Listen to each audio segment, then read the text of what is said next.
Hey guys, so I put up a Instagram post recently of the bike, and a lot of people noticed the fact that there were no longer auxiliary LED lights on the front crash guard.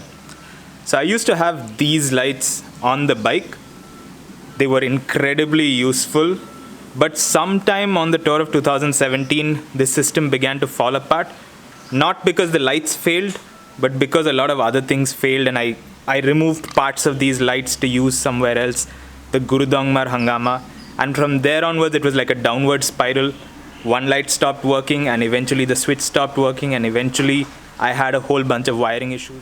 The headlight on the Thunderbird itself is not bright enough to use comfortably late at night and early in the morning, so I like to have AUX lamps. They make a huge difference, and these LED ones are super cheap and super effective. You get some branded versions, but I haven't yet used any of these. These I think I got for like 500 rupees each, something like that. I don't remember, it was 2 years ago. But they served me well. They worked really well when they did work.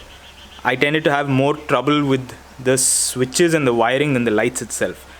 So these worked well, and now I've changed the entire wiring harness on the bike. So I didn't want to reconnect this the way they were connected previously.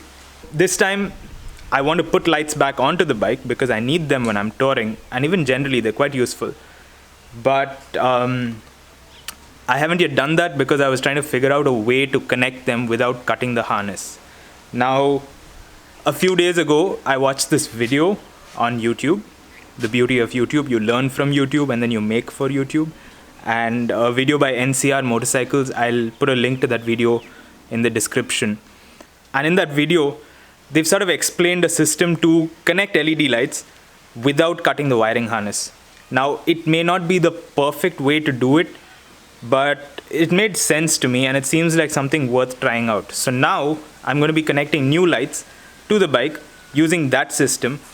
I'm not documenting the system of connection here because you guys can just watch that in that video, and also because right now I don't know how effective that system is. I'm going to be trying it out now, so maybe 6 months from now, if things are all good, I'll give you guys an update on how effective it is. Before we start connecting it, there's just one other thing. I've got a different kind of light this time. I used the round 9 LED, I think 2 watts each previously. This time I've gone with the rectangular ones. These are smaller, normally put on handlebars I think, but they seemed a little bit more sleek. This is very large, but I thought I'll try this out again. So these I got for about 400 odd rupees each. I'll put a link to this also in the description. They're not anything super branded or anything, so I can't vouch for them. I don't know how long they'll last. I don't know any of those things.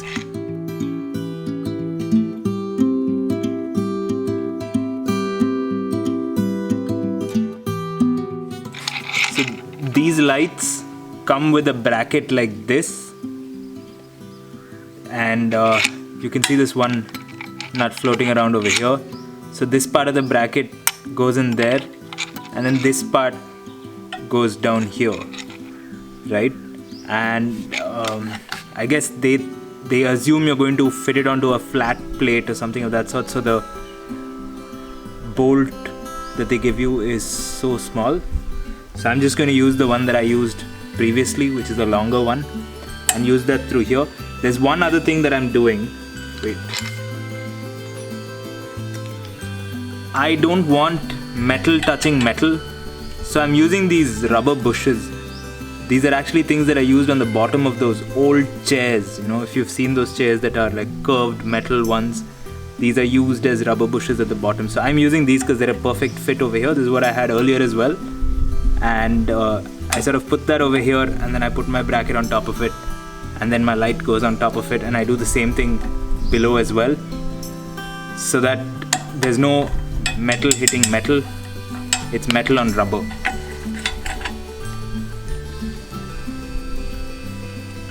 I'm gonna try to fit it something like this.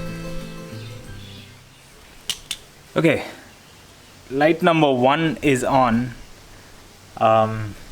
This process should have taken me like 10 minutes, but it's taken me about an hour because I was fumbling around with the, what is the word?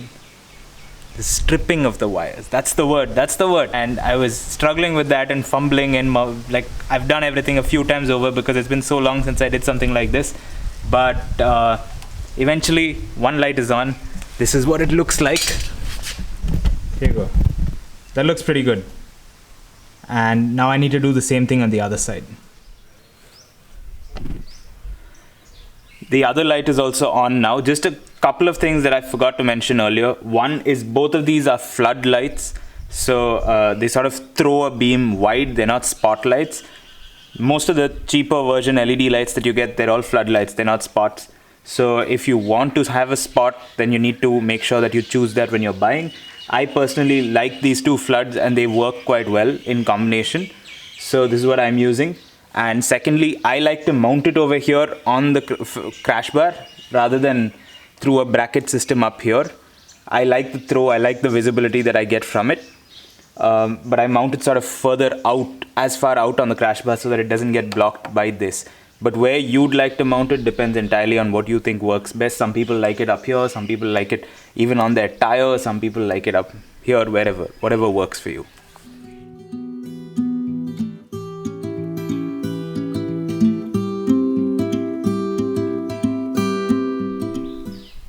This is where I've put the switch for these lights this time. I got this switch online as well. I'll put a link to it. Previously, I've used a whole different bunch of switches.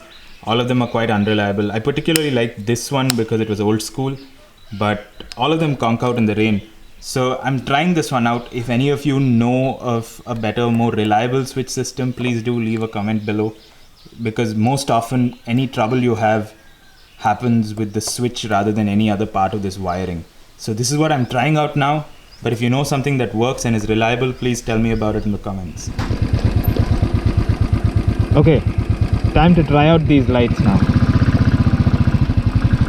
This is my regular headlight in dim. This is bright, which is fine on a road like this that's entirely dark, but it can often not be enough. Now, bam! Whoa, that's so different. That makes a world of a difference.